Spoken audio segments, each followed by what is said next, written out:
afternoon, everybody. Good afternoon, sir.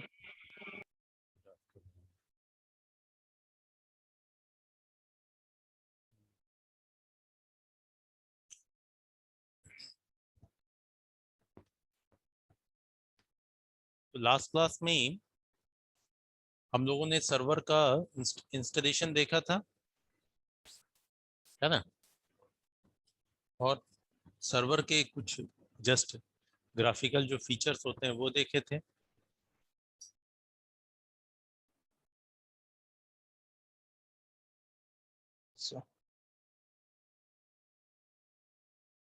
क्या हो गया? कोई रिस्पांस नहीं, कुछ नहीं। बोलिए बच्चा लोग। Yes sir. यस।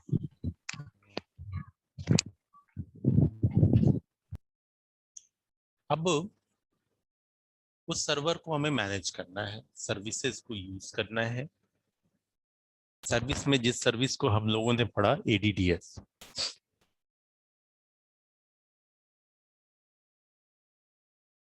अभी देखिए, जैसे कुछ बच्चे ज्वाइन ही हो रहे हैं।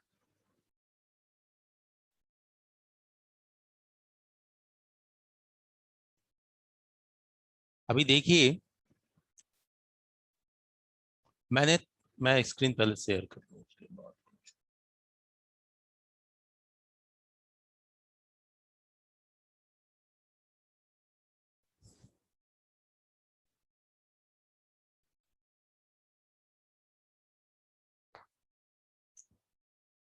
मैंने क्या किया कि मेरे डी ड्राइव में मैंने वर्चुअल मशीन बना के रखी थी। Yes.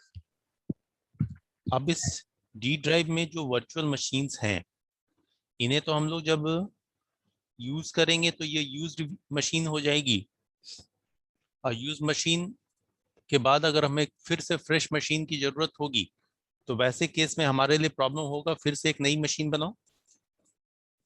या इन केस हमारी वीएम जो है किसी वजह से करप्ट हो गया, कुछ हो गया, तो वैसे केस में भी हमें नई मशीन बनानी पड़ेगी। तो इस चीज से बचने के लिए मैंने क्या किया है, इस वीएम में अभी फिलहाल एक सर्वर मैंने खुद बनाया था, दूसरी सर्वर आप लोगों के साथ बनाई थी, और तीसरा एक क्लाइंट मशीन विंडोज 7 इंस्टॉल करके रखा है। विंडोज 10 नहीं इंस्टॉल किया है, बिकॉज कि उसमें क्या होता है, कभी कभी वो हेवी अपडेट में चला जाता है तो मुश्किल करता है, खासकर स्टार्टिंग में। इसलिए विंडोज 7 ही ले लिया एज ए क्लाइंट।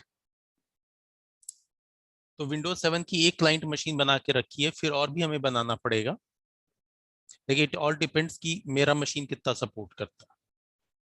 अभी फिलहाल मैंने इसमें से एक सर्वर को कॉपी करके दूसरे फोल्डर में, इसी ड्राइव में दूसरे फोल्डर में डाल दिया है, जिसका नाम मैंने दिया है यूज्ड वीएम।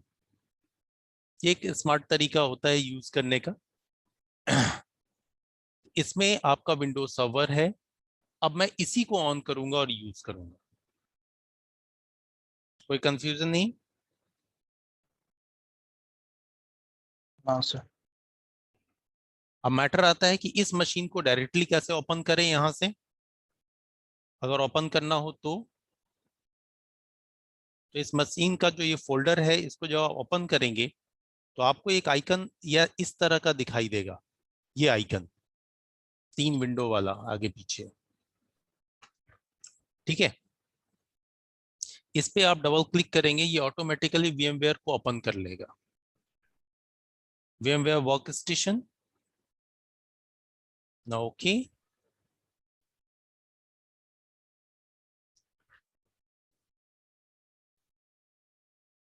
हमारे सामने आ गई। मैंने रीनेम भी किया हुआ है मशीन को, क्योंकि स्क्रीन पे ऊपर दिखना भी चाहिए। लंबे लंबे नाम होते हैं ना, तो 2-4 नाम में ही फुल हो जाता है।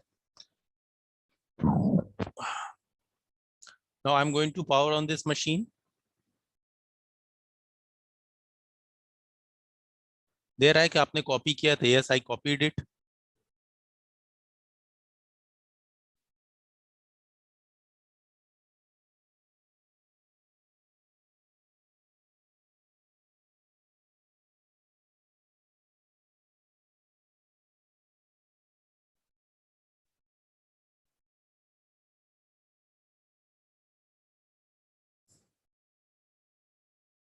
शिवेंद्र कुमार है ना बैच में?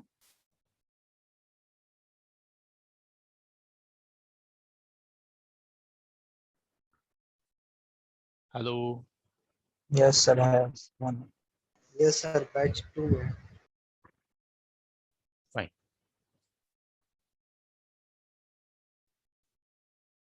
ये मेरी मशीन आ गई।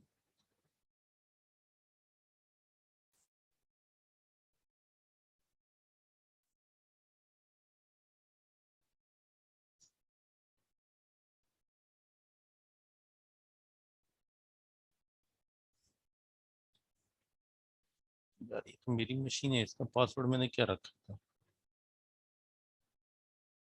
लास्ट मशीन का क्या रखा था? एबीसी नहीं, बीसीए। BCA.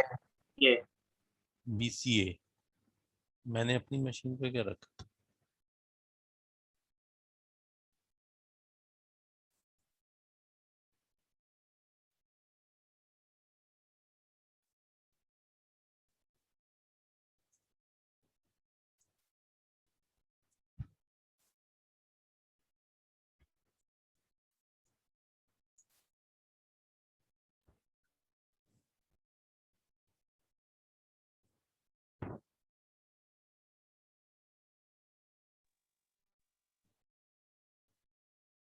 भूल गया मैं पासवर्ड ही।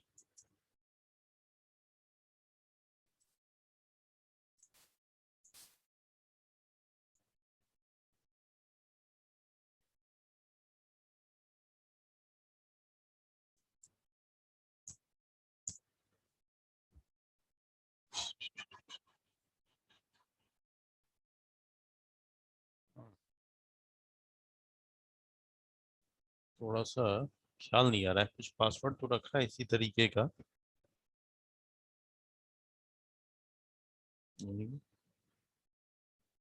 बी सी ए, कहीं अपना भी तो नहीं रखा? @123। यस, सेम ही है।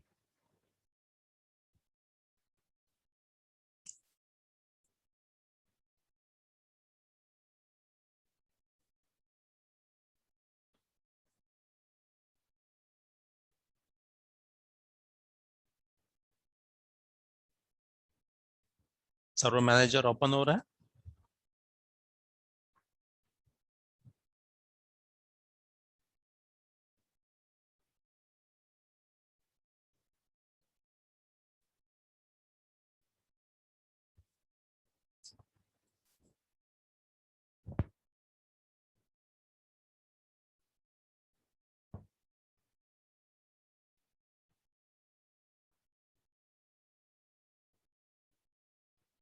फाइन।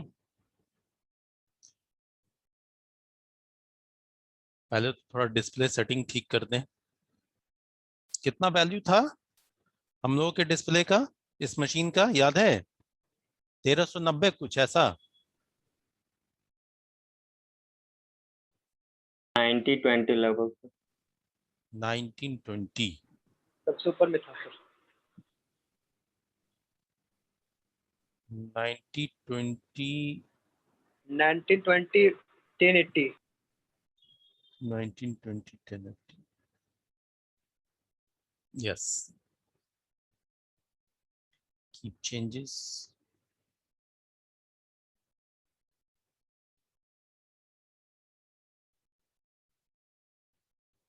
Fine. ठीक है सर। अब देखिए, इस सर्वो मशीन पे सबसे पहले हमें अपने लोकल सर्वर को चेक करना। लोकल सर्वर का जो नाम है इसे बदलना है, और इस पे एक आईपी डालनी है स्टैटिक। क्लियर? तो नेम चेंज करने के लिए ये यहीं से, जैसे आप अपने कंप्यूटर का नाम बदलते हैं वैसे ही सेम टू सेम प्रोसेस है। मैंने क्लिक किया। यहाँ पे चेंज ऑप्शन है। ये देखो बाय डिफॉल्ट किस में है? वर्क ग्रुप में है।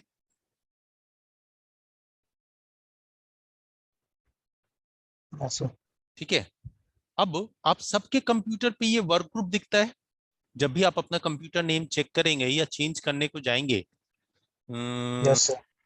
तो वहां पे भी दिखेगा, और कंप्यूटर की प्रॉपर्टी में भी दिखेगा, यस सर। तो वर्क ग्रुप दिखाई देता है। इस वर्क ग्रुप का मतलब क्या होता है, कोई आइडिया?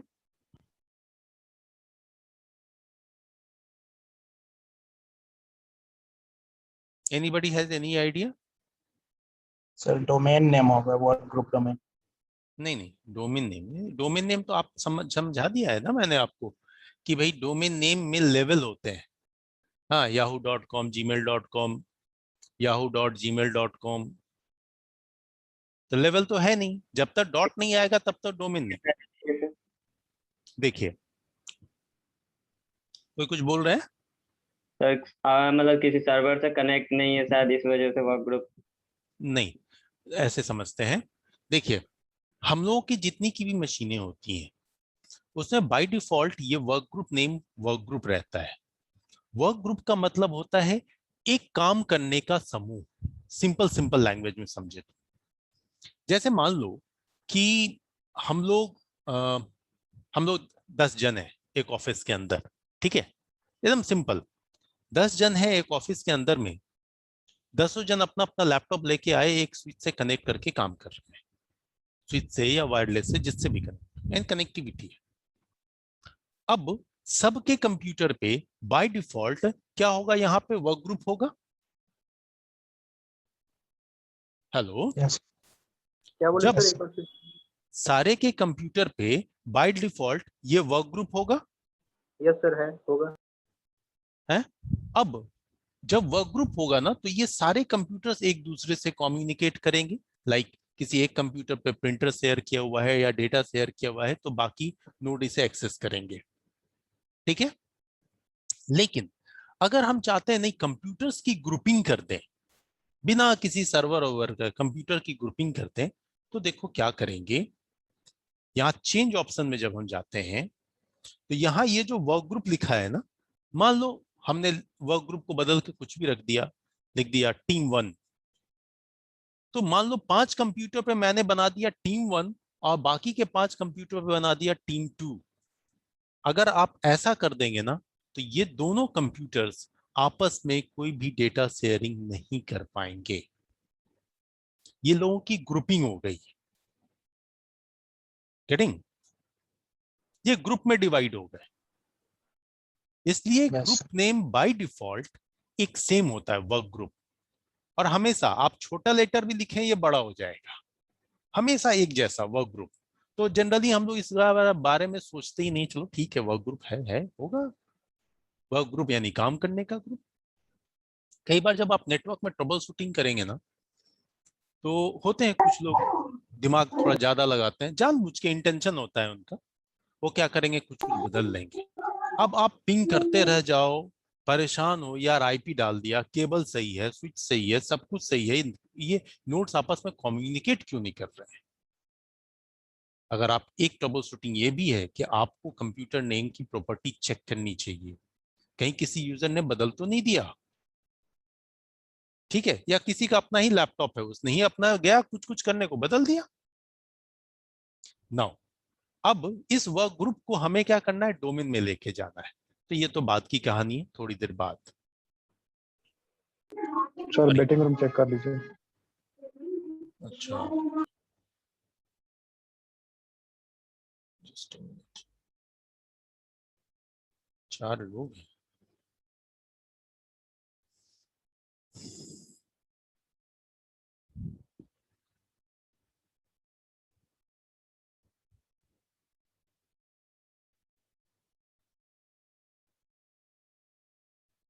ठीक है,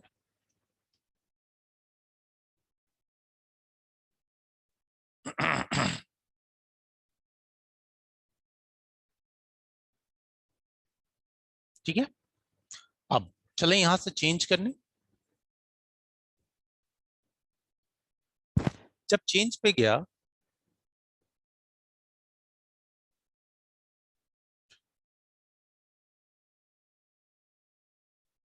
यहाँ पे ये मेरा कंप्यूटर नेम है, इस कंप्यूटर नेम को बदल दूं, क्या बदल के रख दें हम लोग जो आसान हो, तो मैं नाम रखने जा रहा हूं सेम है।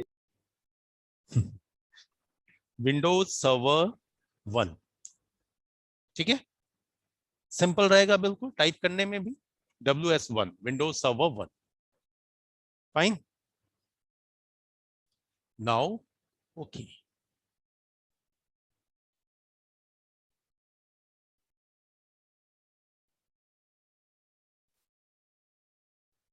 अब ये कह रहा है कि आपको रीस्टार्ट करना पड़ेगा कंप्यूटर को, कंप्यूटर नेम बदला है आपने। ठीक है यार, देख लेंगे।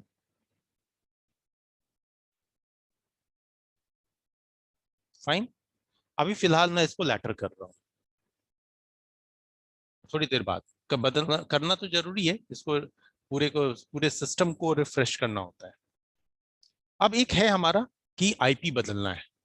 अभी किससे आईपी असाइंड है? डीएचसीपी के थ्रू, यानी ऑटोमेटिकली आईपी असाइंड है। इस पे क्लिक करते हैं, आ गए सीधे नेटवर्क सेटिंग पे। अब जब नेटवर्क सेटिंग पे आए, यहां पे आईपी डाल लें।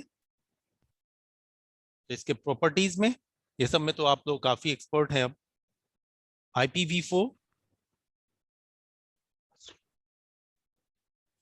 properties ठीक है, प्रॉपर्टीज। हाँ, इस तरह से बोला कि आगे क्या, आगे क्या? with the following app. Use the following IP address. अब इस जगह हम लोग एक वैभव सागर, यस,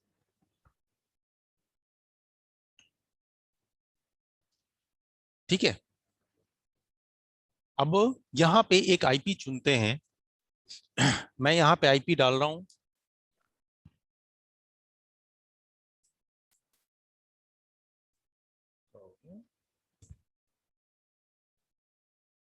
नंबर काम नहीं कर रहा, Control Alt. है को कंट्रोल अल्ट।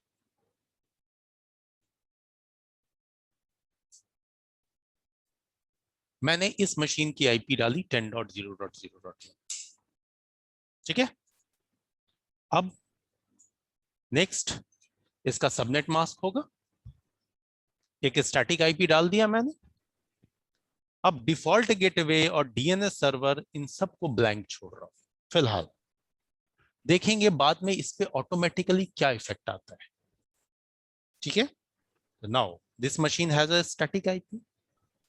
एक चीज और, आप IPv6 को डिसेबल कर लीजिए, क्योंकि ये आपको डबल डबल रिकॉर्ड दिखाएगा, एक V4 बेस दिखाएगा और एक V6 बेस दिखाएगा। तो कई बार बहुत कंफ्यूजन हो जाता है, सर आप बोले थे एक होस्ट रिकॉर्ड, यहाँ देखिए दो बन रहा है, तो एक IPv4 बनाता है और एक IPv6 बनाता है। इसको अनचेक कर लीजिए। नाउ लुक्स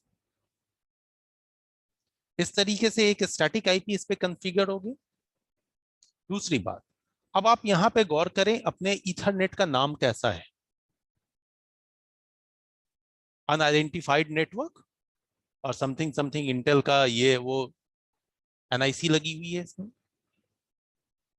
ठीक है, ये नाम मैं इसलिए गौर करने को कह रहा हूं, क्योंकि जब आपका डोमेन नेटवर्क तैयार होता है तो ये नाम बदलता है।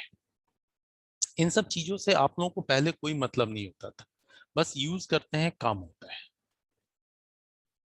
ठीक है, नाउ अब ये दोनों चीजें हमने कॉन्फ़िगर कर ली। थोड़ा सा एक बार रिफ्रेश करें। ठीक है, अब यहां पे एक स्टैटिक आईपी शो होने लग गया कि हाँ भाई इसके पास एक स्टैटिक आईपी है। फाइन, लेकिन अभी ये कंप्यूटर नेम चेंज नहीं हुआ है रिफ्रेश करने के बावजूद भी। क्यों? क्योंकि रिबूटिंग पेंडिंग है। Yes sir. ठीक है, एक चीज और है, यहाँ पे इसका टाइम जोन थोड़ा गड़बड़ चल रहा है, तो टाइम जोन में जाके चेंज कर लें। वही +530।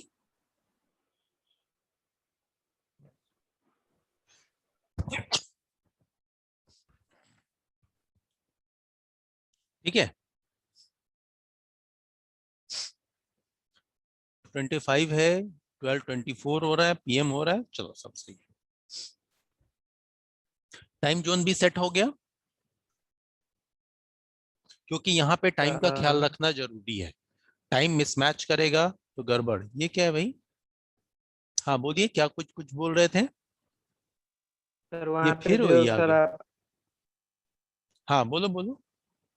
सर वहाँ पे जो सर आप आईपी लिए हुए हैं अपने से हाँ खुद डाले सर 1001।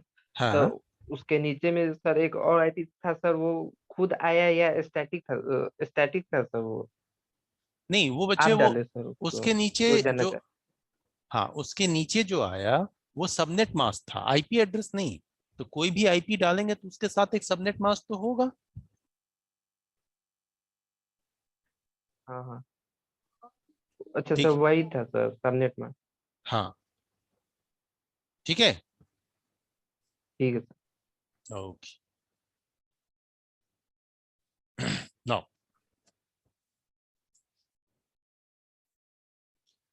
तो चलो फिलहाल हमारा जो सर्वर मैनेजर पे हमें काम करना था वो चीज कर लिया है। अब इसे हम ओके इसको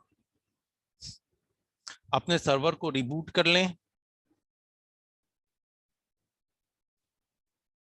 इस सिस्टम में कुछ की काम नहीं करते हैं। रीस्टार्ट, फिर वो पूछ रहा है प्लानिंग अनप्लान्ड।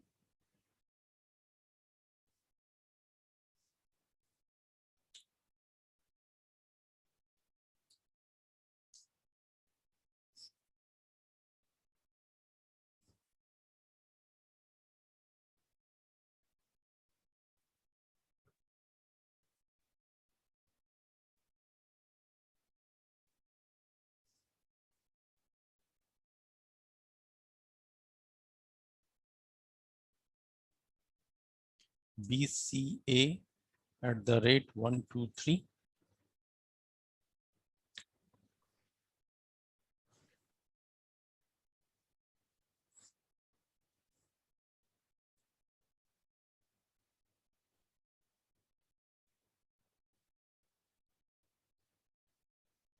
डन।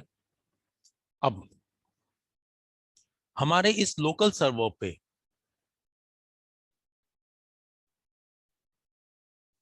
हमारा नाम सही है, वर्क ग्रुप है, आईपी एड्रेस है, डेट एंड टाइम सही है, सारी चीजें हम लोग सही चल रहे हैं लेकर के, फायरवॉल ऑन है, कोई इशू नहीं, सब बढ़िया। अब बात आती है कि सर्वर की तो ये बेसिक सेटिंग हो गई, अब सर्विसेज का क्या? तो वंस अगेन हम आ गए आपको डैशबोर्ड पे, जस्ट ऊपर वाला डैशबोर्ड। डैशबोर्ड में देखो यहाँ पे दिया हुआ है अभी कि ऐड रूल्स एंड फीचर्स। अगर हम सर्वर में देखें तो मेरा खुद का अपना ही सर्वर है अभी, इसलिए ये रूल्स एंड फीचर्स हम जब भी लेंगे तो ये मेरे सर्वर के लिए होगा। ऑल सर्वर्स में अगर हमारा दूसरा सर्वर होता तो वहां पे शो करता कि बाकी के और कौन कौन से सर्वर हैं। तो यहाँ पे बाकी का और कोई सर्वर नहीं है, सिर्फ मेरा ही सर्वर है, अपना ही ये सर्वर है, विंडोज सर्वर 1, और जिसकी आईपी एड्रेस है 10.0.0.1। ठीक है। तो डैशबोर्ड पे जाने के बाद अब आपको ध्यान होगा, मैं थियोरेटिकली आपको पढ़ा रहा था कि सर्वर में बहुत सारे रूल्स होते हैं। हाँ फीचर्स उसके मैं पढ़ा रहा था, वो आपको इधर दिखाई देंगे। अगर हम इस ऐड रोल्स एंड फीचर्स में जाते हैं, ठीक है, ऐड रोल्स एंड फीचर्स में जाते हैं तो यहाँ पे क्या है कि यहाँ यही विजार्ड आपको रोल्स को ऐड करने में भी हेल्प करेगा और रिमूव करने में भी हेल्प करेगा। जब आपको ऐड करना हो तो सिंपली आप आगे बढ़ जाइए, लेकिन अगर रिमूव करना हो तो यहाँ पे सेलेक्ट करना पड़ेगा। जब आप सेलेक्ट करेंगे तो ये रोल्स को रिमूव करेगा। फिलहाल हमें ऐड करना है, हमें कौन सी सर्विस ऐड करनी है? तो नाउ नेक्स्ट,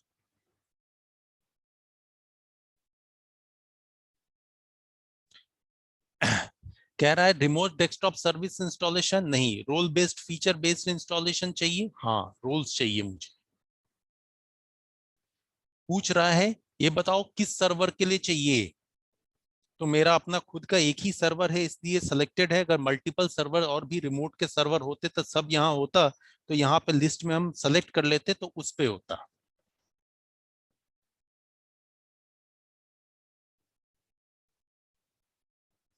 अब यहाँ कह रहा है कि अब बताओ कौन सी service, active directory certificate service. अब आप रिकॉल कीजिएगा ये सब चीजें थोड़ा थोड़ा मैंने डिस्कस किया हुआ है।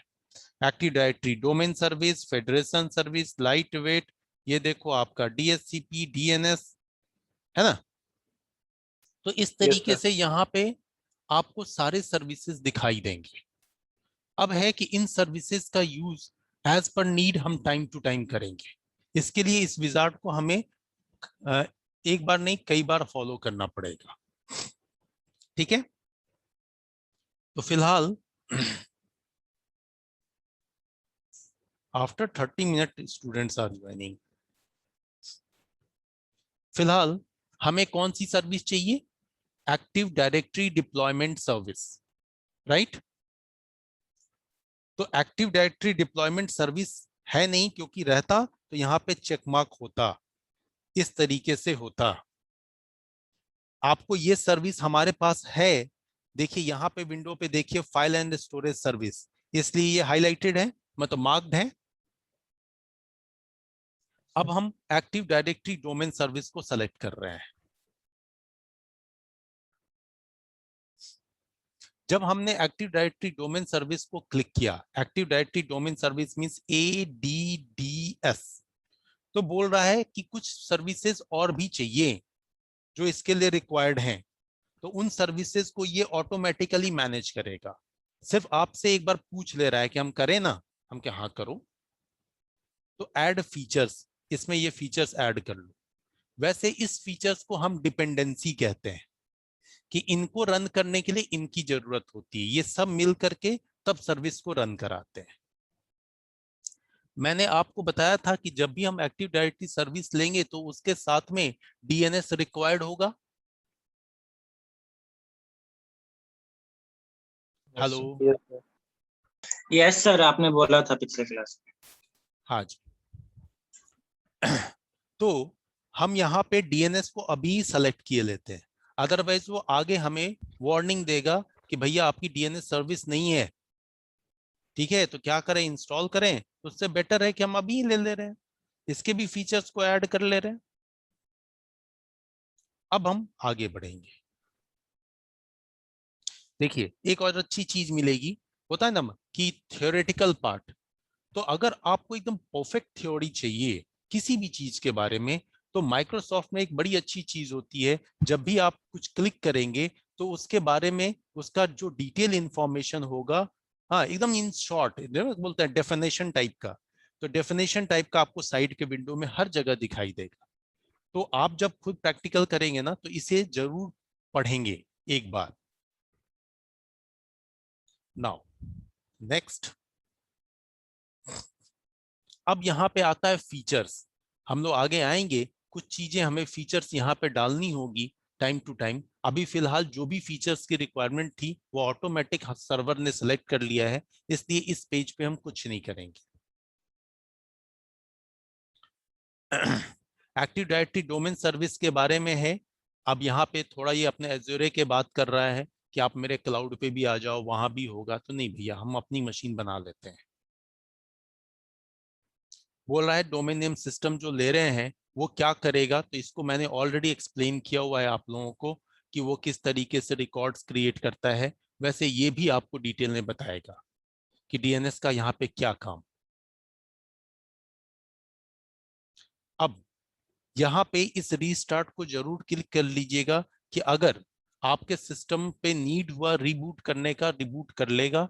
हाँ, अदरवाइज क्या होगा ना कि आगे जाके प्रॉब्लम जनरेट कर लेगा, कभी वार्निंग देगा, कभी एरर देगा और आपका सर्विस स्टॉप हो जाएगा। तो बोला कि हाँ मेरे को रीस्टार्ट करना है, अगर जरूरत हो तो कर लेना, ठीक है। नाउ अब ये रिपोर्ट चार्ट आ गई कि ये सब चीजें इंस्टॉल होगी, इंस्टॉल करें। यस डेफिनेटली आप इंस्टॉल करो।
जब भी इस तरह का प्रोसेस चले, उस बीच में अगर मन में कोई डाउट हो, कुछ भी हो, तो आप पूछ सकते हैं, क्योंकि ये प्रोसेस जब भी होगा तो 2 मिनट 3 मिनट 2 मिनट 3 मिनट लेगा, कुछ तो 10-15 मिनट ले लेंगे।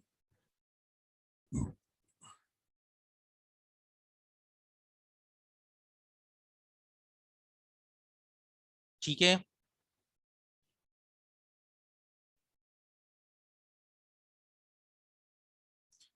मैसेज आ गया कि सक्सीडेड। अब इसको क्लोज कर दें। जब क्लोज किया तो हमारे पास इस सर्वो मैनेजर पे जो है चीजें दिखने लगी कि भैया ADDS आ गया, आपका DNS आ गया, और ये तो हमारे पास पहले से ही था।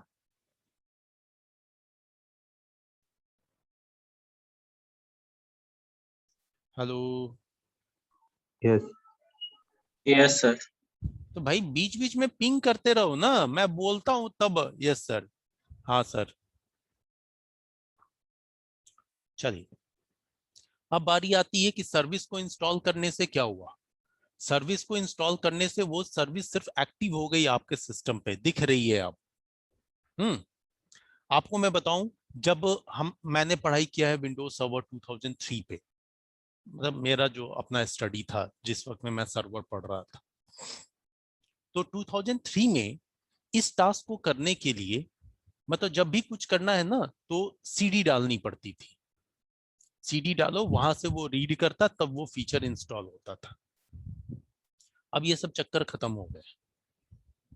हाँ, 8 में ये काम ही खत्म हो गया। 8 के बाद तो फिर 12 आ गया, 12 के बाद 16, 16 के बाद अब 19 है। ठीक है, तो अगर कभी कोई जिक्र करे 2003 का, तो माइंड में रखिएगा वहां कुछ भी, वैसे अभी भी बहुत सारे सर्वर विंडोज सर्वर 2003 हैं, तो उन सब में कुछ भी करना है तो आपको CD या DVD जो भी उसकी अवेलेबल है वो डालनी पड़ती है। नाउ, ये ADDS सर्विस हमने डाल तो दिया, but this service is actually not working well, because इस पे कोई कॉन्फ़िगरेशन नहीं हुआ है। आप यहाँ पे एक फर्स्ट लाइन यहाँ शो कर रहा है, configuration required for active directory domain service as at Windows server 1 WS1। Fine, तो ये यस रिक्वायर्ड सर। है। यस, अब ये रिक्वायर्ड है तो ये कैसे होगा, तो ध्यान दीजिएगा यहीं पे मोर ऑप्शन है। फाइन, इस मोर पे जब हम क्लिक करेंगे तो यहाँ पे एक विंडो और ओपन हो गया आपका। इस ओपन विंडो में आपको शो कर रहा है, promote this server to a domain controller. इस सर्वर को प्रमोट किया जाए कि ये एक डोमेन कंट्रोलर बने, यानी DC। Getting? Yes so sir. अब हम इस जगह पे क्लिक करेंगे। अब यहां से डिप्लॉयमेंट कॉन्फ़िगरेशन यानी एक्टिव डायरेक्टरी का डिप्लॉयमेंट विंडो स्टार्ट हुआ। टारगेट सर्वर आपका कौन सा है? विंडोज सर्वर 1, यानी आपका खुद का ही सर्वर है। ये यहाँ मेंशन रहने से जब हम मल्टीपल सर्वर पे इकट्ठे वर्क करते हैं तो बड़ी आसानी होती है। ये तो पता चला गलती से किसी और सर्वर पे चले गए तो बस। खैर, अब यहाँ पे देखो, ये अब इस विजार्ड को समझना है। हो सकता है आज के क्लास में ये कंप्लीट ना हो, बट अभी स्टेप बाय स्टेप समझना है। कुछ एक दो बातें छोड़ दूंगा क्योंकि वो अभी समझ से परे होगा, वो आगे समझेंगे। Add a domain controller to an existing domain. तो एग्जिस्टिंग डोमेन कब होगा? जब मान लो हमारा फॉरेस्ट में पहले से कोई डोमेन कंट्रोलर बना हुआ है और उसके नीचे हम कोई डोमेन कंट्रोलर बनाना चाहते हैं, तभी तो हम एग्जिस्टिंग की बात करेंगे, है ना? Yes sir. जैसे किसी DC का CDC बनाना चाहते हो, राइट? अब यस सर। बारी आती है कि नहीं नहीं, add a new domain to an existing forest, कि नहीं फॉरेस्ट है मेरा, हाँ, लेकिन उस फॉरेस्ट में एक नया डोमेन बनाना है। तो बोलेगा क्या बनाना है? तो फॉरेस्ट में नया डोमेन का मतलब नई ट्री। तो नहीं, ऐसा नहीं करना, मेरा तो एक भी डोमेन नहीं है भैया। ठीक है, तब फिर क्या करना चाहते हो, ऐड अ न्यू फॉरेस्ट? तो यस, एक नया फॉरेस्ट, बिल्कुल। तो फॉरेस्ट जब भी बनता तो किसी ना इसी एक पेड़ से शुरू होता है। वो पेड़ कौन होगा? रूट डोमेन होगा, ठीक है। और उस रूट डोमेन का नाम क्या दिया जाए? तो हम लोग क्या नाम दे दें? CIMAGE.com, yes sir. CIMAGE.com, in edu, CIMAGE.kumar, कुछ भी डाल सकते हैं। नाउ ये हमारा डोमेन नेम हो गया, ठीक है। नाउ जैसे ही ये डोमेन नेम हमने डाला तो यहां पे हम नेक्स्ट करते हैं। अब ये डोमेन नेम को चेक करेगा कि कहीं पूरे ऑफिस में, पूरे नेटवर्क में जहां तक आपकी कनेक्टिविटी है, इस नाम से कोई और डोमेन तो नहीं है, ठीक है।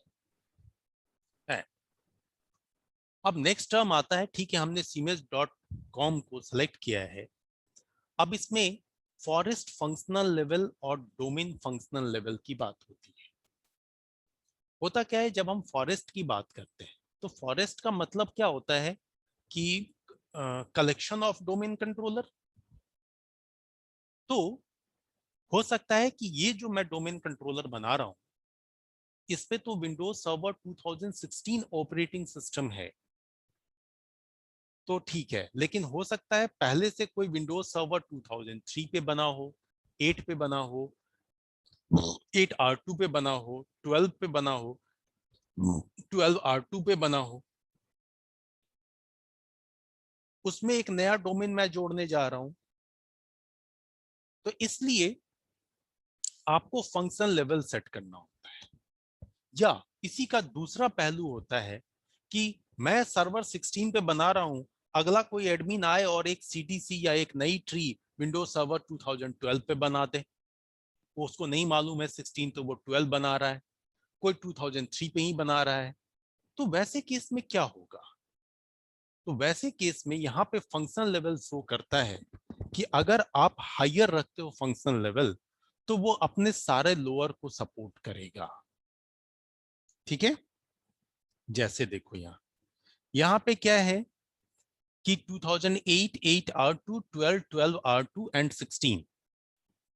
तो अगर आप 16 रखते हैं तो वो 12 12R2, 8 8R2, इन सब ऑपरेटिंग सिस्टम पे बेस्ड, इन सब सर्वर ऑपरेटिंग सिस्टम पे बेस्ड जो भी डोमेन कंट्रोलर हैं, इन सबको ये सपोर्ट करेगा। लेकिन अगर आप इसको कम कर देते हो कि नहीं भैया 12, तो वो 12 करेगा, 8 करेगा, 8R2 करेगा, लेकिन 12 के भी R2 को नहीं करेगा फॉरेस्ट में।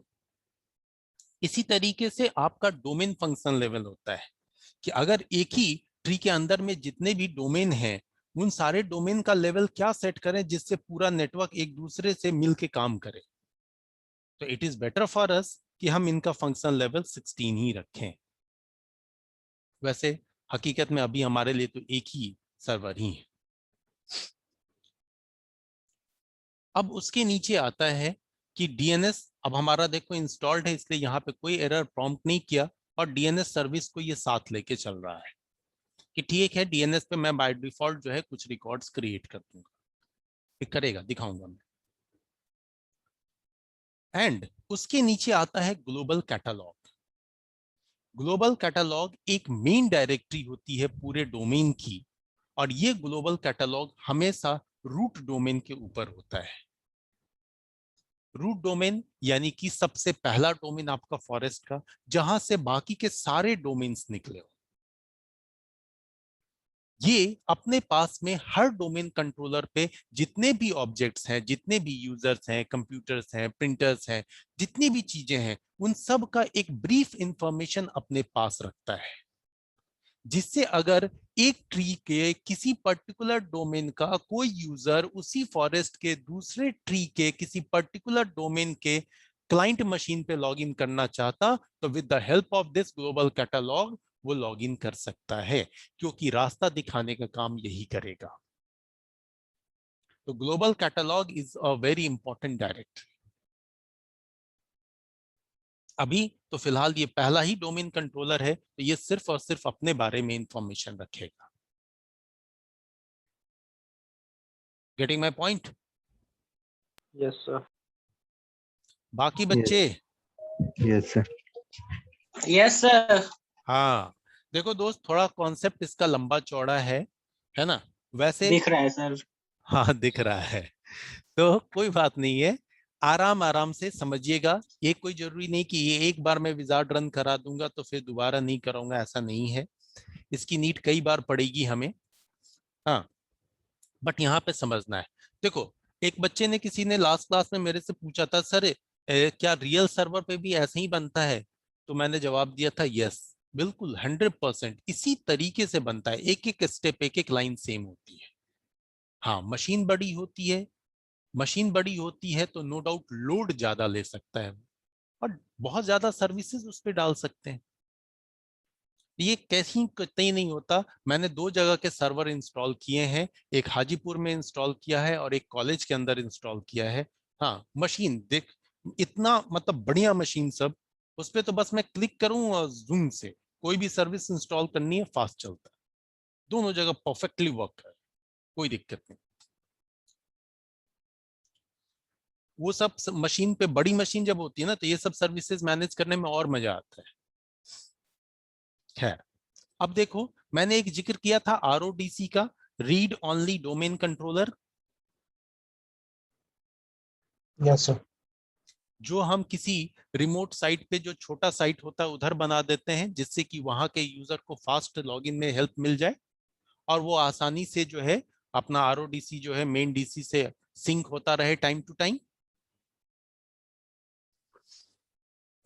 ठीक है? Yes sir. अब देखिए सर, इसके नीचे एक डीएसआरएम दिया हुआ है। DSRM means directory service restore mode. आप लोगों ने कभी अपने कंप्यूटर को सेफ मोड में ओपन किया है ट्रबल शूटिंग के लिए?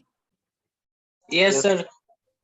तो सेफ मोड में बच्चे जब हम लोग जाते हैं तो उधर दिखता है safe mode with networking, safe mode with command prompt, safe mode without networking, में बूट विंडोज नॉर्मली, इस तरह का आता है 4-5 लिस्ट। Yes sir sir. आता तो है सर, लेकिन मैं शॉर्टकट की से कर लिया था। अच्छा, कोई बात नहीं। तो यहाँ पे सर, जो आपका सेफ मोड होता है ना, उस सेफ मोड में आपके सर्वर पे एक और ऑप्शन ऐड हो जाता है। उस ऑप्शन को बोलते हैं एक्टिव डायरेक्टरी रीस्टोर मोड। ठीक है? इस मोड की जरूरत हमें तब पड़ती है जब हमारा सर्वर किसी वजह से क्रैश कर जाए और हमें रीस्टोर कराना है।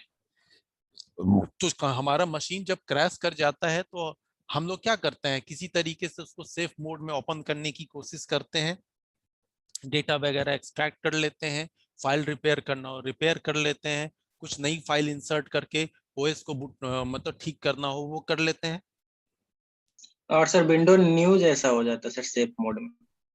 हाँ, एक्चुअली वो दिखता है वैसा, है ना? बिल्कुल अलग अलग चारों कोना पे लिखा हुआ मिलेगा सेफ मोड, सेफ मोड। तो नो सर, मेरे हम किए थे सर, एक साइड दिखा था सर, राइट साइड नीचे लिखा हुआ था सेफ मोड।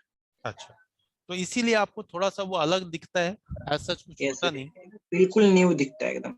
हाँ, तो यहाँ भी आपका इसी तरीके से आएगा। तो उस सेफ मोड में सर्वर को ओपन करने के लिए, जैसे नॉर्मली सेफ मोड में जब आप ओपन करते हैं तो आपके जो जो यूजर अकाउंट होता है उसका ही पासवर्ड आपके लिए एप्लीकेबल होता है। ठीक है? लेकिन एक्टिव डायरेक्टरी रीस्टोर मोड में ओपन करने के लिए ये कहता है एक अलग से पासवर्ड डालो। वो पासवर्ड कौन सा होगा? तो वो पासवर्ड हम लोग कुछ भी रख सकते हैं, एज सच इसकी अभी जरूरत नहीं पड़ेगी, बट रखना मैंडेटरी है। ठीक है? तो रखने के लिए वही बीसीए ही रख लेते हैं, BCA@123 को क्या हो गया, BCA@123।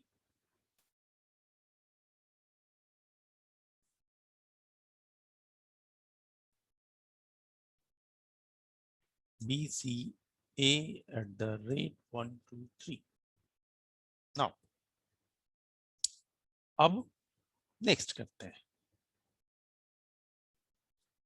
अब ये आपको कह रहा है कि क्या इस पे जो डीएनएस आप रख रहे हो इसको कहीं और डेलीगेट करना है।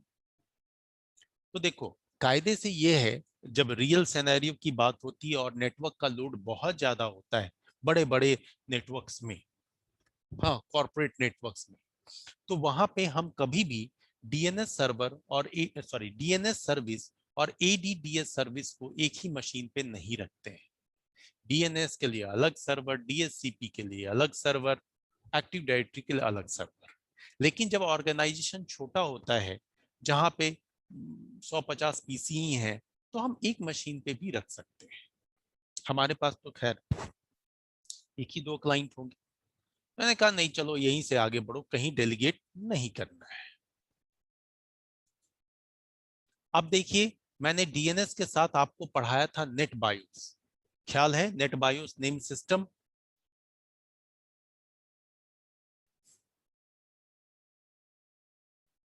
भूल गए sir. Net BIOS name system मैंने बताया था कि जो कंप्यूटर का आपका फ्लैट नेम होता है, जैसे मेरे कंप्यूटर का नाम अभी क्या है, हाँ WS1 विंडोज सर्वर 1। कम्युनिकेट के लिए सर, यस सर, कम्युनिकेट करने के लिए। तो हाँ, तो वो क्या होता है, नेट बायोस नेम सिस्टम ही जो होता है ना, जो डिफॉल्ट वर्क करता है, जो हमारे कंप्यूटर के फ्लैट नेम को सपोर्ट करता है। और इस वजह से हम कंप्यूटर नेम से भी अपने सिस्टम को पिंग कर सकते हैं और आईपी से भी पिंग कर सकते हैं। कंप्यूटर नेम से भी अपने मशीन को नेटवर्क के किसी भी मशीन से रिमोटली एक्सेस कर सकते हैं या रिमोटली सर्च कर सकते हैं। ठीक है, तो आपका जो डोमेन नेम है उस डोमेन का जो नेट बायोस नेम होगा वो आपका सीमेज होगा। .com हटाया, फ्लैट नेम लेके आया। क्लियर है? Yes sir. नाउ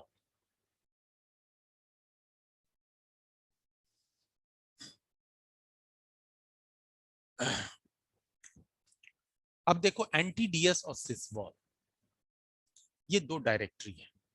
ठीक है, ये देखो एक एक मैं बोल रहा था 250 जीबी मैंने लिख दिया था एक जगह, जो मैं बोल रहा यस था सर। कि मे बी ये मिस्टेक है मेरा। तो 250 MB होता है। दरअसल में देखो जब एक्टिव डायरेक्टरी सर्विस को हम मतलब सर्विस को इंस्टॉल कर लिए, अब उसको हम कॉन्फ़िगर कर रहे हैं, तो ये सर्विस करता क्या है, पूरे सर्वर पे जितनी भी रजिस्ट्री फाइल्स होती है, बहुत जगह नए फाइल्स एंड फोल्डर्स क्रिएट करता है, यानी कि पूरे सिस्टम में बहुत ही वाइड चेंजेस करता है। तो ये जितने चेंजेस करता है ना, उन सब के लिए एक डेटाबेस क्रिएट होता है और वो डेटाबेस इस एंटीडीएस में होता है। और हर एक्टिविटी के लिए लॉग फाइल जनरेट होता है। जैसे आप नॉर्मल भी अपना लैपटॉप यूज करते हैं तो वहां भी लॉग फाइल जनरेट होता है, जिसको देख करके बाद में आप पता लगा सकते हैं कि मेरे सिस्टम के साथ आखिर हुआ क्या जो इस तरह का आउटपुट आ रहा है, जिसको आप बोलते हैं ये इवेंट व्यूअर। Yes sir. है ना? तो लॉग फाइल भी जनरेट होंगे और उसका जो भी डायरेक्टरी है एंटीडीएस, उसके अंदर में सारे डिस्क्रिप्शन लिखे जाएंगे कि एक्टिव डायरेक्टरी सर्विस ने एक्चुअल में आपके मशीन पे किया क्या। ठीक है, नाउ नेक्स्ट, तो ये बाय डिफॉल्ट सी ड्राइव में विंडोज के अंदर होता है, तो इसको हम एज इट इज छोड़ रहे हैं। सेस वॉल क्या होता है सर? सिसवॉल लॉग फाइल जनरेट जो होती है वो इसी में होता है। लॉग फाइल, कोई भी एक्टिविटी होगा तो कोई लॉग जनरेट होगा, किसी भी तरह का, sir system log shut file down के भी लिए हो। सर वही, लॉग फाइल के लिए तो सर दूसरा डायरेक्टरी बता रहा ये दूसरा डायरेक्टरी होता है आपके नॉर्मल मशीन में ना बच्चे।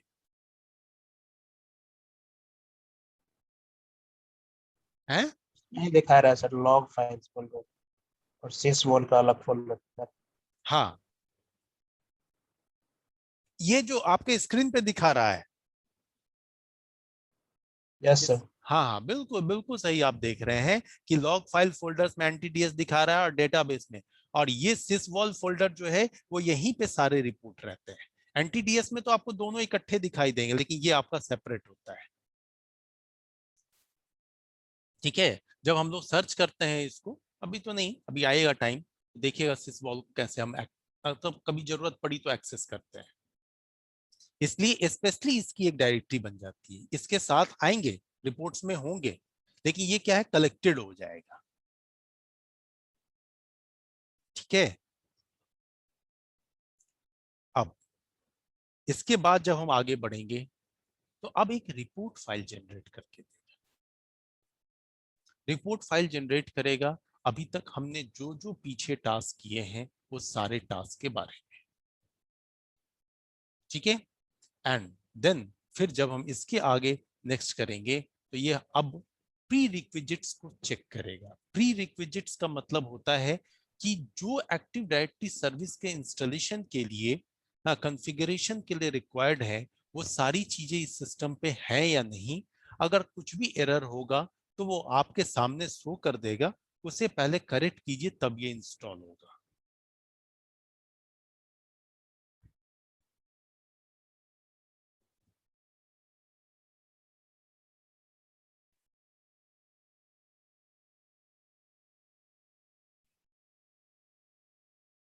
यही चीज जब हम लोग पहले किया करते थे तो पहले क्या होता था, बीच इंस्टॉलेशन में एरर प्रॉम्प्ट करता था, बहुत गड़बड़। इसने सक्सेसफुली सारे प्री रिक्विजिट्स चेक कर लिए। हाँ, बोलिए, किसी ने मार्क किया है, एनोटेट किया है क्या? बोलिए क्या कहना चाह रहे हैं।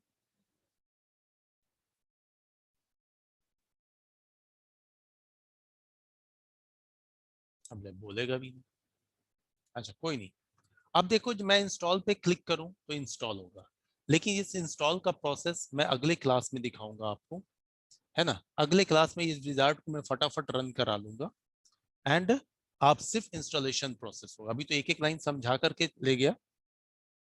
ठीक है, तो ये है सर आपकी एक्टिव डायरेक्टरी और ये है आपका डोमेन। अब ये इंस्टॉल होने के बाद कैसा आउटपुट देता है ये नेक्स्ट क्लास में। ठीक है, ठीक है सर। हाँ जी सर।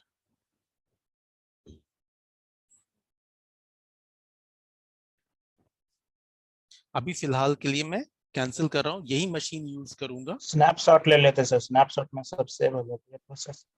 स्नैपशॉट लेना चाह रहे हैं? फिर से करना पड़ेगा नहीं है सर, स्नैपशॉट में सब सेव हो नहीं नहीं, जाता तो है। वो मैं फटाफट करूंगा। क्यों, ये वो बात सही है, स्नैपशॉट लेके मैं तो सिंपल ऐसे ही कर दूं तो रिज्यूम करा लूंगा, पीसी तो चलेगा। ठीक है, सस्पेंड करके छोड़ दूं तो भी ठीक है, स्नैपशॉट भी ये ठीक है, उसको भी कर सकते हैं।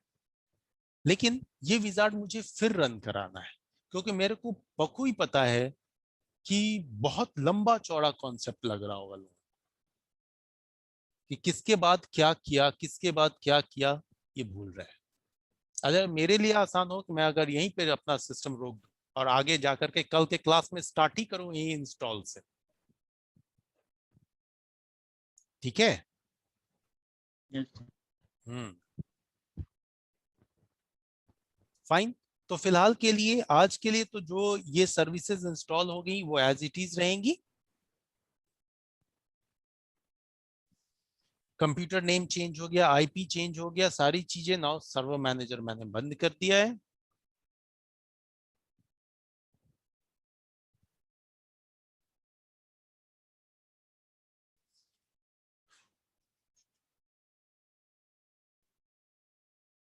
Shut down. Shut down.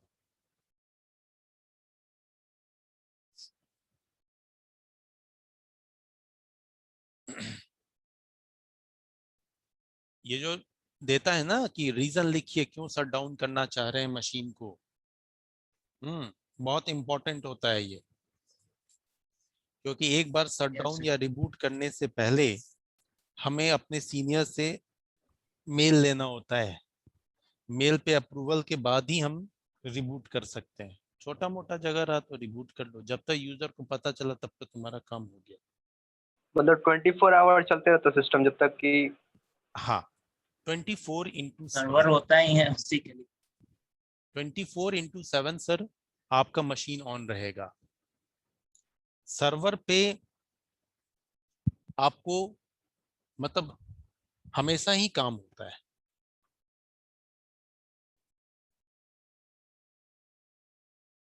इसीलिए ना सर्वर रूम का टेम्परेचर मेंटेन रखा जाता है।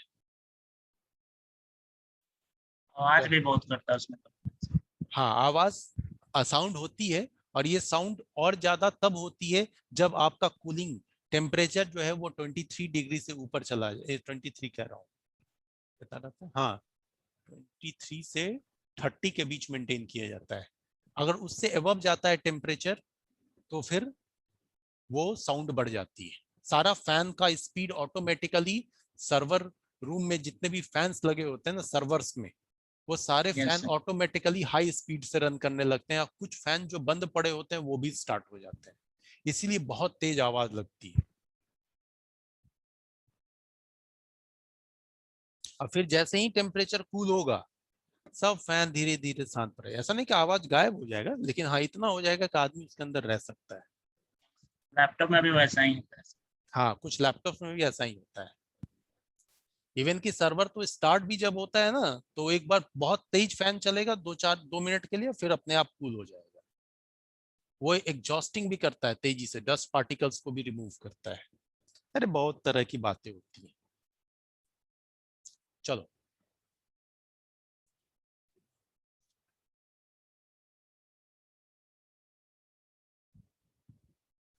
देखो बहुत ही